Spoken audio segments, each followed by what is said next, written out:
আর মাত্র কিছুক্ষণের মধ্যেই হযরত শাহজালাল আন্তর্জাতিক বিমানবন্দরে অবতরণ করবেন বিএনপির ভারপ্রাপ্ত চেয়ারম্যান জনাব তারেক রহমান। ইতিমধ্যেই তিনি কিন্তু লন্ডন থেকে রওনা করেছিলেন গতকাল রাত্রে, এবং ইতিমধ্যেই তিনি কিন্তু বাংলাদেশের যে আকাশসীমায় কিন্তু আকাশসীমার ভেতরে কিন্তু প্রবেশ করেছেন।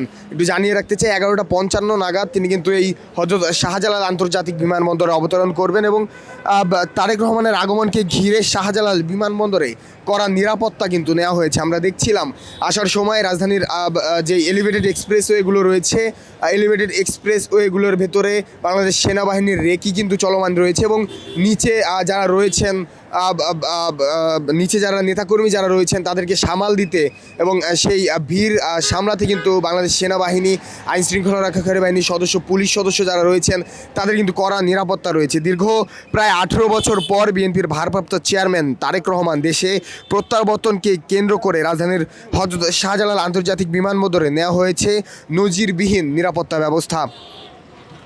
বুধবার সন্ধ্যা থেকেই বিমানবন্দর ও আশেপাশে পুরো এলাকা কয়েক স্তরের নিরাপত্তা বলয়ে ঘিরে ফেলা হয়েছে, যা পরবর্তী 24 ঘন্টা বলবৎ থাকবে। নিরাপত্তা নিশ্চিত করতে বেসামরিক বিমান চলাচল কর্তৃপক্ষ এর নিজস্ব নিরাপত্তা ইউনিটের পাশাপাশি বাংলাদেশ বিমান বাহিনী, সেনাবাহিনী, airport armed police, RAB battalion ও ঢাকা মেট্রোপলিটন পুলিশ যৌথভাবে দায়িত্ব পালন করছে। এর মধ্যে কয়েক হাজার আইনশৃঙ্খলা বাহিনীর সদস্য বিমানবন্দর ও এর আশেপাশে এলাকায় মোতায়েন করা হয়েছে। বেবিচকের একটি সূত্র জানিয়েছে, বুধবার বিকাল থেকেই যাত্রী ছাড়া অন্যদের বিমানবন্দরের ভেতরে প্রবেশ সীমিত করা হয়েছে। একটু জানিয়ে রাখতে চাই, এই স্থান দিয়ে যারা ভেতরে প্রবেশ করার চেষ্টা করছে হযরত শাহজালাল আন্তর্জাতিক বিমানবন্দরের ভেতরে, মিডিয়া পাস ছাড়া যারা যাত্রী রয়েছে তাদের ছাড়া কিন্তু জনসাধারণ প্রবেশ সম্পূর্ণ নিষেধ করা হয়েছে, এবং কড়া নিরাপত্তা কিন্তু জোরদার করা হয়েছে। একটু দেখাতে চাই, বাংলাদেশ এই যে 8 নম্বর গেটটি রয়েছে, 8 নম্বর গেটে যেমনটি দেখছেন মোটর সাইকেল সহ অন্যান্য যে গাড়িগুলো রয়েছে সেগুলো কিন্তু কড়া নিরাপত্তার মাধ্যমে ভেতরে যাওয়ার পারমিট দেওয়া হচ্ছে। এবং একটি বিষয় যদি জানিয়ে রাখতে চাই, যেই প্রাইভেট কারগুলো রয়েছে, যদি এই স্থানের এই বিমানবন্দরের স্টাফ না ব্যতীত এবং বিমানবন্দরের স্টাফ ব্যতীত জনসাধারণের জন্য কিন্তু কোনো ধরনের ভেতরে প্রবেশের যেই চেষ্টা সেটি কিন্তু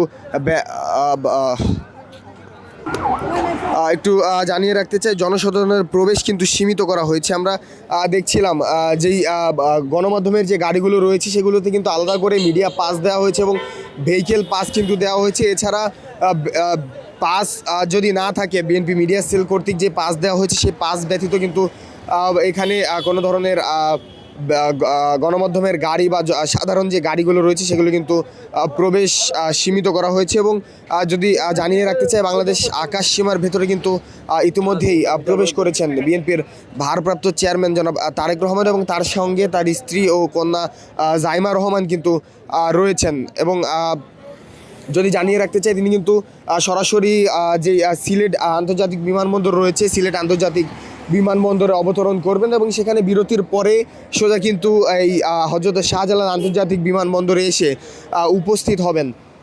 এবং তার যেই আসার ঘটনাকে ঘিরে রাজধানীর বেশ কয়েকটি স্থানে কিন্তু বাড়তি নিরাপত্তার জন্য জোরদার করা হয়েছে। আমরা যেমনটি বলছিলাম, তারেক রহমানের অবতরণ থেকে শুরু করে বিমানবন্দর ত্যাগ করা পর্যন্ত অন্তত 5 স্তরের নিরাপত্তা ব্যবস্থা কার্যকর থাকবে, এবং বিমানবন্দর, গোলচত্বর, বেবিচক সদর দফতর, অভ্যন্তরীণ টার্মিনাল এলাকা এবং আমদানি রফতানি পণ্যের 9 নম্বর গেট সহ সব প্রবেশ ও বহির্গমন পথে কঠোর নজরদারি রাখা হয়েছে। নির্ধারিত এলাকার বাইরে বিমানবন্দরের কর্মচারীদের চলাচলেও আরোপ করা হয়েছে বিধিনিষেধ।